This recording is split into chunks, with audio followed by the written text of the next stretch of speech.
कुछ कहानियाँ पढ़ी नहीं जाती, वो महसूस की जाती है।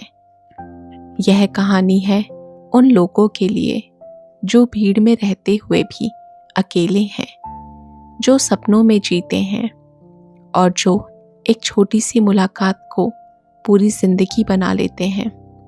फ्योदोर दोस्तोयेव्स्की की वाइट नाइट्स सेंट पीटर्सबर्ग की उन रातों की कहानी है जहां अंधेरा नहीं होता लेकिन दिल पूरी तरह जगा रहता है।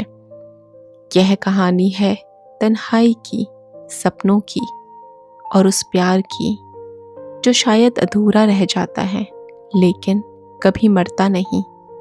आइए इस सफ़ेद रात में कुछ देर के लिए एक सपने के साथ चलें। वह एक अजीब सी खूबसूरत रात थी, ऐसी रात जैसी केवल जवानी में ही हुआ करती है। आसमान सितारों से भरा हुआ था, इतना चमकीला, इतना साफ कि उसे देखकर मन में अनायास यही सवाल उठता था, क्या इतने खूबसूरत आसमान के नीचे भी चिड़चिड़े और बदतमीज लोग रह सकते हैं? यह भी एक नौजवान सा सवाल था, बहुत मासूम, बहुत सच्चा। लेकिन उस पूरे दिन मेरी हालत अजीब रही थी। सुबह से ही मन में एक अनजानी सी उदासी भरी हुई थी, जैसे कोई मुझे छोड़कर जा रहा हो, जैसे मैं अकेला होता जा रहा हूँ। अकेला, हाँ, बहुत अकेला। हालांकि कोई पूछ सकता है, तुम अकेले कैसे हो? तुम्हारे आसपास लोग तो हैं। लोग थे लेकिन मेरे नहीं थे। मैं लगभग 8 साल से सेंट पीटर्सबर्ग में रह रहा था और सच कहूँ तो मेरी कोई पहचान नहीं थी, कोई दोस्त नहीं, कोई अपना नहीं। फिर भी मैं इस पूरे शहर को जानता था। मैं हर सड़क को पहचानता था, हर चेहरे को, हर घर को। मैं जानता था कि कौन सा आदमी किस समय कहाँ से गुजरेगा। एक बूढ़ा आदमी था जिसे मैं रोज उसी समय उसी जगह देखता था। गंभीर चेहरा, अपने आप से बुदबुदाता हुआ, एक हाथ में सुनहरे हत्थे वाली छड़ी। अगर कभी मैं उसे उस समय ना देख पाता तो मुझे यकीन था कि उसे भी मेरी कमी महसूस होती होगी। घरों से भी मेरी बहुत जान पहचान थी। चलते चलते मुझे लगता वे खिड़कियों से झुककर मुझे देख रहे हैं। नमस्ते, कैसे हो? मैं ठीक हूँ, भगवान की कृपा से। अगले महीने मेरी मरम्मत होने वाली है। एक छोटा सा गुलाबी घर था, बहुत प्यारा। हर बार उसे देखकर मन खुश हो जाता, लेकिन एक दिन मैंने उसे पीला रंगा हुआ देखा। पीला, बिल्कुल कैनरी पक्षी की तरह। मुझे ऐसा लगा जैसे किसी दोस्त को पहचान में ना आने लायक बदल दिया हो। 3 दिन तक मैं यूं ही शहर में भटकता रहा।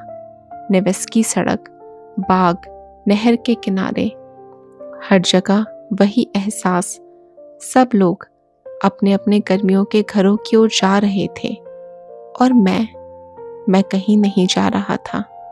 शहर खाली हो रहा था और मेरे भीतर खामोशी भरती जा रही थी।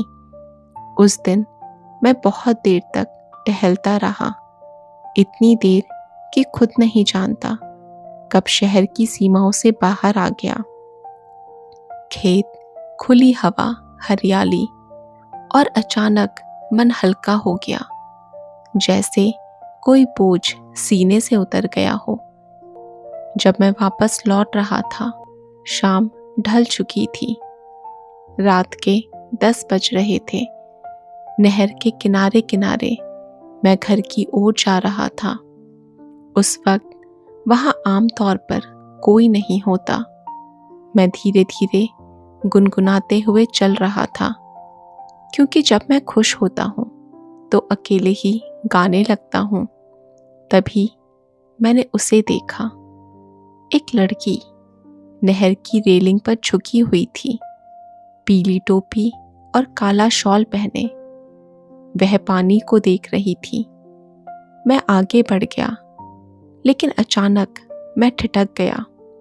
वह रो रही थी, धीमे धीमे दबी हुई सिसकियां। मेरा दिल बैठ गया। मैं डरता हूँ महिलाओं से, लेकिन वह पल वह बहुत अलग था। मैंने उसकी ओर एक कदम बढ़ाया, तभी वह संभली, पीछे मुड़ी और तेजी से आगे बढ़ गई। मैं उसके पीछे चल पड़ा, डरते हुए, संकोच से भरा हुआ। तभी एक नशे में लड़खड़ाता आदमी हमारे पास आ गया।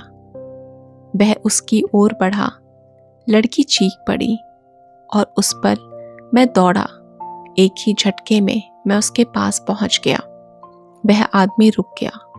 मैंने लड़की से कहा, मेरा हाथ पकड़िए, अब वह आपको परेशान नहीं करेगा। उसने मेरा हाथ पकड़ लिया। वह कांप रही थी और उस पल मैं समझ गया, यह रात मेरी जिंदगी बदलने वाली है। कि यह रात मेरी जिंदगी में एक याद बनकर रहने वाली है। हम दोनों साथ साथ चलने लगे, नहर के किनारे, धीमी रफ्तार से। मैंने कहा, मेरा हाथ पकड़ लीजिए, अब वह आदमी वापस नहीं आएगा। उसने बिना कुछ कहे मेरा हाथ थाम लिया। उसकी उंगलियां ठंडी थी। वह अब भी कांप रही थी। मैंने पहली बार ध्यान से उसको देखा। काली पलकों पर अब भी आंसू चमक रहे थे, डर के या शायद किसी पुराने दुख के। उसके होठों पर हल्की सी मुस्कान आ गई थी। वह भी चुपके से मुझे देख रही थी, फिर नजर झुका ली। मैंने हिम्मत जुटाकर कहा, आपने मुझे क्यों दूर भगाया? अगर मैं वहीं रुक जाता तो कुछ भी गलत नहीं होता।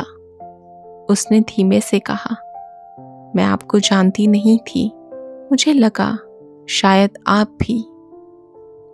और अब? मैंने पूछा। अब?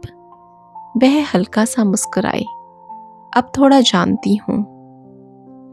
मैंने कहा, अगर मेरा हाथ कांप रहा है तो इसलिए कि किसी लड़की ने पहली बार पकड़ा है। वह चौंकी। मैंने आगे कहा, मैं औरतों से डरता हूं, मुझे उनसे बात करना नहीं आता। शायद मैंने अभी कुछ मूर्खतापूर्ण कह दिया हो। अगर ऐसा है तो कृपया साफ साफ बता दीजिए। वह हंसी। नहीं, बल्कि मुझे यह अच्छा लग रहा है। मैंने राहत की सांस ली। अगर आप सच जानना चाहें, उसने कहा, तो मुझे ऐसे ही लोग पसंद हैं। हम कुछ देर चुप रहे। फिर मैंने कहा, मैं 26 साल का हूं और आज से पहले मैंने किसी लड़की से इस तरह बात नहीं की। मैं सपनों में प्यार करता रहा हूं। मैंने कहा, असल जिंदगी में नहीं। सपनों में? उसने पूछा। हाँ, उन लोगों से जो कभी थे ही नहीं। वह फिर हंसी, इस बार नरमी से। और आज? उसने पूछा। आज यह सपना असली लग रहा है। मैंने कहा, आज मैं जाग रहा हूं। हम एक मोड़ पर पहुंच गए। वह रुक गई। मेरा घर यहां है, उसने कहा, बस 2 कदम की दूरी पर। मेरे दिल की धड़कन तेज हो गई। तो क्या हम फिर कभी नहीं मिलेंगे? मैंने पूछा। वह मुस्कुराई। पहले तो आपको सिर्फ 2 शब्द चाहिए थे, और अब देखिए। मैंने जल्दी से कहा, मैं कल फिर यहीं आऊंगा, इसी जगह, इसी समय। उसने मेरी ओर देखा और कुछ सोचा। फिर थोड़ा सोचकर बोली, ठीक है, शायद मैं भी आ जाऊं। मेरी आंखों में चमक आ गई। लेकिन एक शर्त पर, उसने कहा, आप मुझसे प्यार नहीं करेंगे। मैंने बिना सोचे कहा, मैं वादा करता हूं। वह हंसने लगी और बोली, वादा मत कीजिए, बस ईमानदार रहिए। फिर उसने कहा, शुभ रात्रि, और याद रखिए, मैंने आप पर भरोसा किया है। मैंने भी शुभ रात्रि कहा।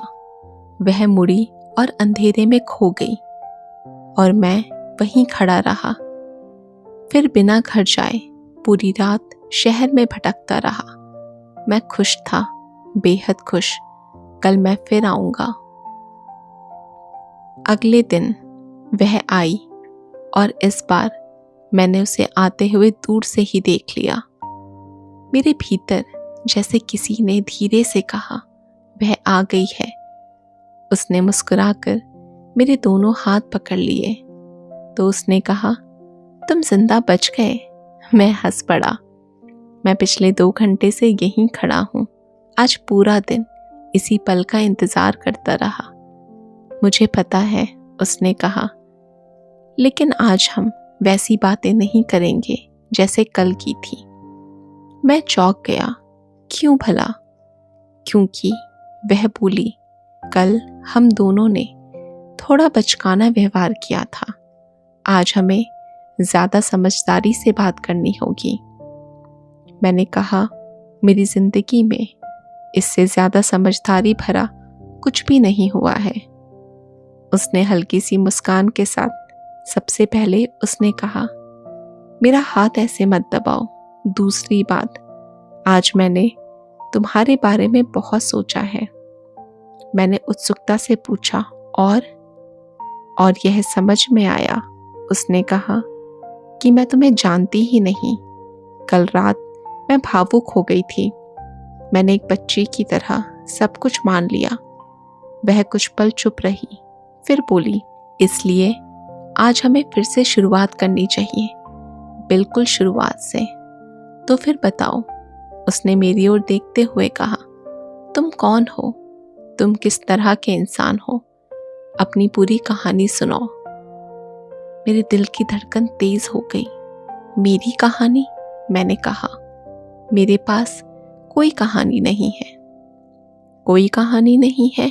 वह हंसने लगी। तो तुम जिंदगी कैसे जीते हो? अकेले, मैंने कहा, पूरी तरह अकेले। अकेले? उसने पूछा, क्या तुम कभी किसी से बात नहीं करते? नहीं, मैंने कहा, ठीक से नहीं। वह सोचने लगी। रुको, उसने कहा, क्या तुम्हारे पास भी मेरी तरह कोई दादी है जो तुम्हें कहीं नहीं जाने देती? मैं मुस्कुरा दिया। नहीं, मेरी कहानी थोड़ी अलग है। तो फिर सुनाओ, उसने जिद करते हुए कहा। मैं सुनना चाहती हूँ। मैंने गहरी सांस ली। मैंने कहा, एक ड्रीमर हूँ। ड्रीमर? उसकी आंखों में चमक आ गई। मैं भी हूँ। मैं सपनों में चीनी राजकुमार से शादी कर लेती हूँ। मैं हंस पड़ा। तो तुम मुझे समझ सकोगी, मैंने कहना शुरू किया। पीटर्सबर्ग में कुछ अजीब सी जगह होती हैं, ऐसी जगह जहाँ सूरज भी अलग तरह से चमकता है। वहाँ रहने वाले लोग असल जिंदगी से थोड़े कटे हुए होते हैं। उन्हें दुनिया ड्रीमर कहती है। वह ध्यान से सुन रही थी। ड्रीमर, मैंने कहा, 2 दुनिया के बीच जीता है। असल जिंदगी उसे बहुत कठोर लगती है और सपनों की दुनिया बहुत सुंदर। मैंने उसे बताया कि कैसे ड्रीमर दिन भर काम करता है, लेकिन शाम होते ही उसका मन कहीं और चला जाता है। वह सड़क पर चलता है, लेकिन देखता अपने भीतर की दुनिया है। वह लोगों के बीच रहता है, लेकिन अकेला होता है। और धीरे धीरे, मैंने कहा, वह अपने सपनों में इतना डूब जाता है कि असल जिंदगी उसे डराने लगती है। वह चुप रही, फिर बोली, ये अच्छा नहीं है। इस तरह जीना ठीक नहीं है। मुझे पता है, मैंने कहा, और शायद इसी वजह से भगवान ने तुम्हें मेरी जिंदगी में भेजा। उसकी आंखों में नमी आ गई। नहीं, उसने कहा, हम ऐसे नहीं जुदा होंगे। अब हम 2 हैं। उसने मेरा हाथ थाम लिया। अब मेरी कहानी सुनो, उसने कहा, और उसके बाद तुम मुझे सलाह दोगे, वादा? उसने पूछा। वादा, मैंने कहा। वह मुस्कुराई, लेकिन उसने कहा, मुझे सिर्फ समझदारी भरी सलाह नहीं चाहिए, मुझे भाई जैसी अपनेपन से भरी सलाह चाहिए। मैंने कहा, अगर मैं तुम्हें 20 साल से जानता तो भी इतना ही चाहता। उसने मेरा हाथ दबाया। तो ठीक है, उसने शुरू किया, अब मेरी कहानी सुनो। वह कुछ पल चुप रही, फिर बोली, लेकिन पहले एक बात का वादा करो। मैंने पूछा, क्या? तुम मेरी कहानी सुनकर मुझसे प्यार नहीं करोगे? मेरा दिल धक से रह गया। मैं कोशिश करूंगा, मैंने धीरे से कहा। वह मुस्कुराई, नहीं, कोशिश नहीं, वादा। मैंने सर हिला दिया। ठीक है, उसने कहा, तो सुनो। दादी और मैं अपनी दादी के साथ रहती हूँ, उसने कहना शुरू किया। वह अंधी है, लगभग पूरी तरह। मैं चुपचाप सुनता रहा। वह मुझसे बहुत प्यार करती है, लेकिन डरती भी बहुत है, इसलिए मुझे कभी अकेले घर से बाहर नहीं जाने देती। जब मैं छोटी थी तो वह मुझे अपने कपड़ों से पिन लगाकर अपने पास बैठा लेती थी, ताकि मैं कहीं भाग ना जाऊं। वह हल्का सा हंसी। अब पिन तो नहीं लगाती, उसने कहा, लेकिन नजरें आज भी मुझ पर ही रहती हैं। हमारा घर बहुत छोटा है, एक ही कमरा है। खिड़की के पास दादी का पलंग, कोने में मेरा पलंग है। दिन में मैं सिलाई करती हूँ, दादी सुनती रहती है। कभी पुरानी बातें होती हैं, कभी शिकायतें। कुछ दिन बाद हमारे ऊपर एक किराएदार आया। वह आदमी, उसने कहा, शांत, गंभीर और थोड़ा उदास सा था। वह अक्सर हमारे पास बैठ जाता, किताबें पढ़ता धीमे धीमे स्वर में। धीरे धीरे हमारी बातें होने लगी। वह मुझसे सम्मान से बात करता था, जैसे मैं कोई बच्ची नहीं, एक इंसान हूँ। उसकी आवाज में नरमी आ गई। मुझे लगा कि वह मुझे समझता है। एक दिन उसने कहा, वह बहुत उदास था। उसने बताया कि उसे किसी दूसरे शहर जाना पड़ेगा, कम से कम 1 साल के लिए। मेरा दिल बैठ गया। जाने से पहले उसने मुझसे एक वादा मांगा। मैं ध्यान से सुन रहा था। उसने कहा, अगर 1 साल बाद मैं वापस आया और तुम अब भी मुझे चाहती हो, तो क्या तुम मुझसे शादी करोगी? उसकी आंखें भर आई। मैं डर गई थी, लेकिन मैंने हाँ कह दी। उसने मेरा हाथ पकड़ा पहली बार और चला गया। 1 साल, उसने कहा, बहुत लंबा होता है। मैं हर दिन खिड़की से बाहर देखती। हर आहट पर दिल धड़क उठता था। मेरी दादी पूछती रहती, किसका इंतजार कर रही हो? और मैं कहती, किसी का भी नहीं। वह चुप हो गई, फिर बोली, वह 1 साल कल पूरा हो गया था। और मैं समझ गया। और आज मैं उसी जगह उसका इंतजार कर रही थी। मेरे भीतर कुछ टूट सा गया था, लेकिन मैंने कुछ नहीं कहा। वो मेरी ओर देखने लगी। तुम कुछ कहोगे नहीं? उसने पूछा। मैंने गहरी सांस ली। तुमने जो किया वह गलत नहीं है, मैंने बोला। तुमने इंतजार किया, यह बहुत बड़ी बात है। उसने राहत की सांस ली। लेकिन अगर वह नहीं आया तो जिंदगी वहीं खत्म नहीं होती।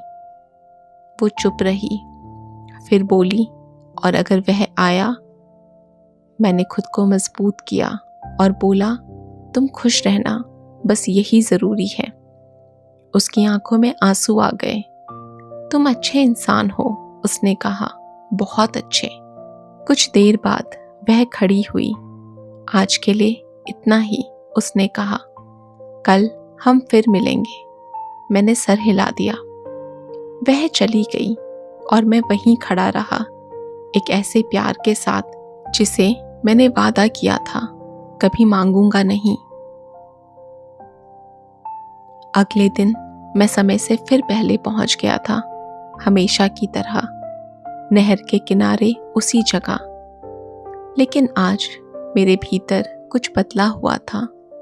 कल रात उसकी कहानी सुनने के बाद मैं पूरी तरह वही इंसान नहीं रहा था जो पहले था। मैं जानता था मैं उससे प्यार करने लगा हूँ, और मैं यह भी जानता था यह प्यार मेरा नहीं है। वह आई। आज उसके चेहरे पर कोई मुस्कान नहीं थी। उसकी आंखें सीधी मेरी आंखों में नहीं देख रही थी। वह नहीं आया। उसने बिना भूमिका के कहा। मेरे दिल ने अजीब सा सुकून महसूस किया, और उसी पल मुझे खुद से नफरत हो गई। शायद वह देर से आए, मैंने कहा। उसने सर हिला दिया। नहीं, वो बोली, अगर उसे आना होता तो वह आ चुका होता। हम धीरे धीरे चलने लगे। हवा ठंडी थी। नहर का पानी अंधेरे में चुपचाप बह रहा था। तुम्हें पता है, उसने कहा, मैं पूरे दिन अपने आप से लड़ती रही। किससे? मैंने पूछा। अपने दिल से, उसने कहा। वह कहता है इंतजार करो, और दिमाग कहता है अब बहुत हो गया। मैं चुप रहा। अगर वह कभी नहीं आया, उसने कहा, तो क्या मैं मूर्ख कहलाऊंगी? नहीं, मैंने तुरंत कहा। तुम ईमानदार हो, और ईमानदारी कभी मूर्खता नहीं होती। उसने मेरी ओर देखा। तुम हमेशा इतनी अच्छी बातें कैसे कह लेते हो? मैं मुस्कुरा दिया, क्योंकि मैं सपनों में जीता हूँ, मैंने कहा, और सपनों में लोग बुरे नहीं होते। हम कुछ देर बिल्कुल चुप रहे। फिर वह अचानक रुकी। तुम मुझसे कुछ छिपा रहे हो, उसने बोला। मेरा दिल जोर से धड़क उठा। क्या? मैंने पूछा। तुम्हारी आवाज, वह बोली। आज तुम्हारी आवाज बहुत अलग है। मैंने झूठ नहीं बोला।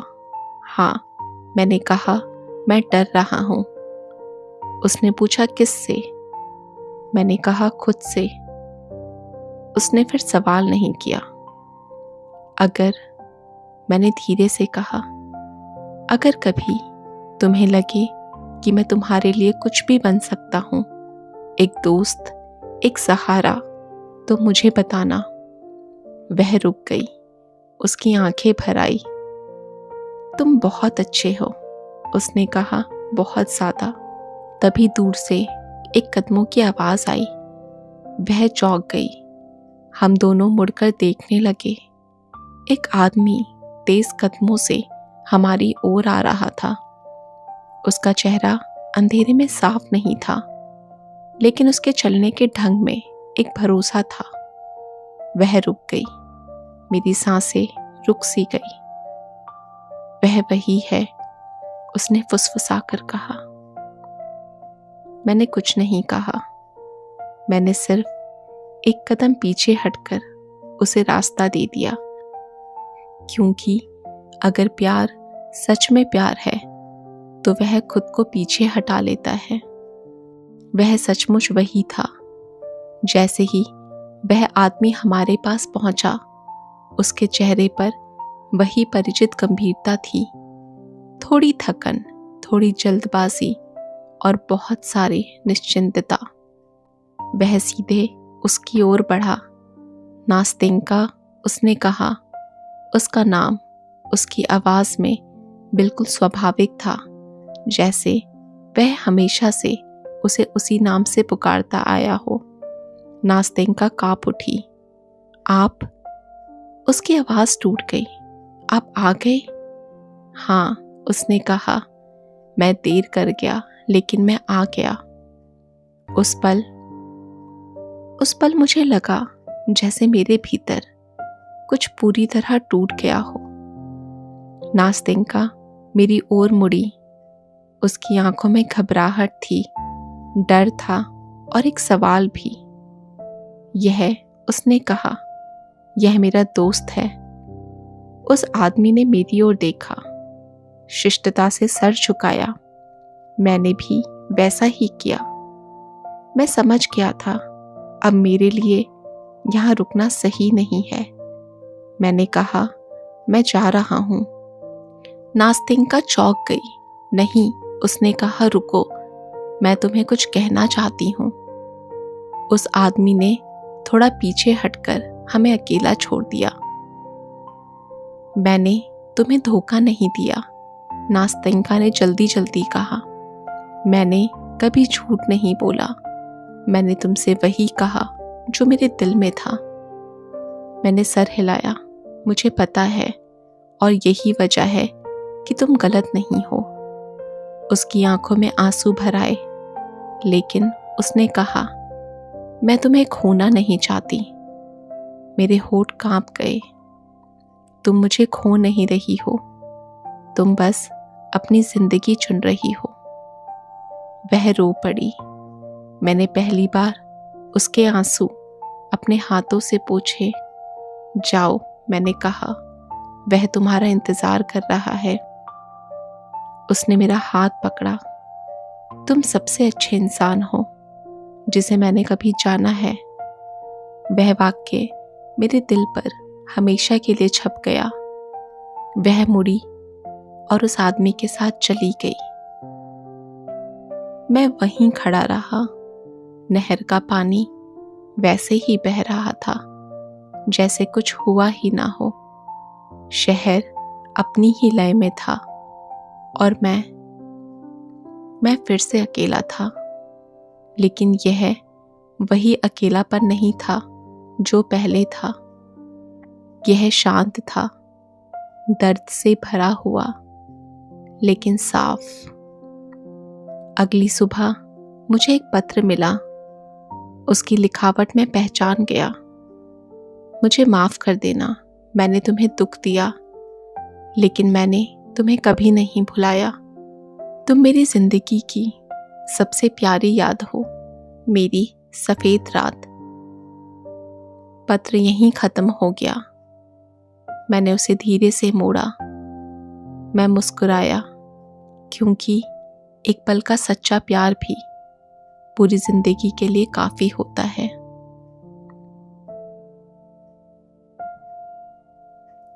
सुबह हो चुकी थी। सेंट पीटर्सबर्ग अपनी रोजमर्रा की आवाजों के साथ जाग रहा था और मैं पूरी रात जागता रहा। मैं घर लौटा, लेकिन नींद नहीं आई।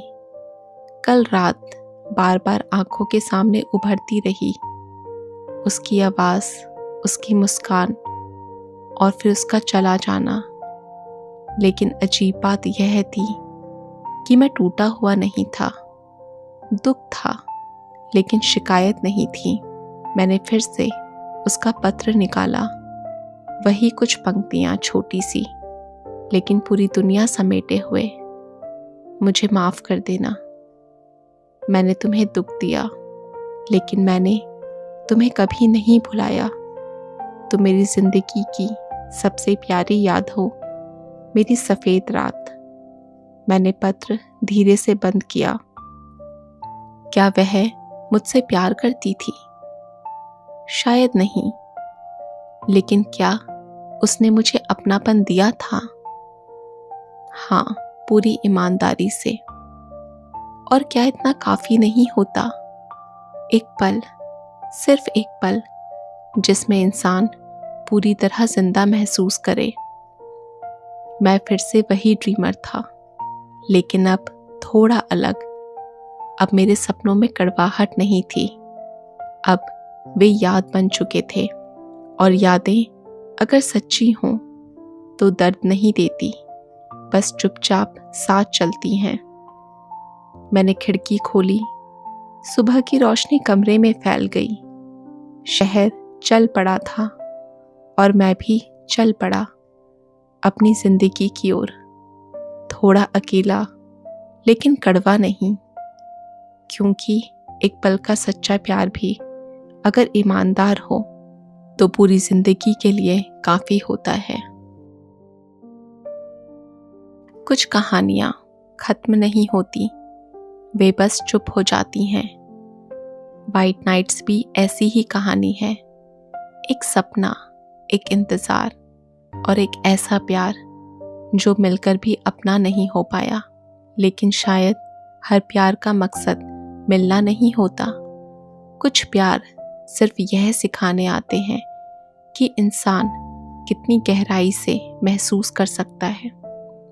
अगर इस कहानी का कोई जवाब है तो शायद यही कि एक सच्चा पल, एक ईमानदार एहसास पूरी जिंदगी के लिए काफ़ी हो सकता है। इस सफ़ेद रात में हमारे साथ चलने के लिए धन्यवाद। फिर मिलेंगे किसी और कहानी के साथ।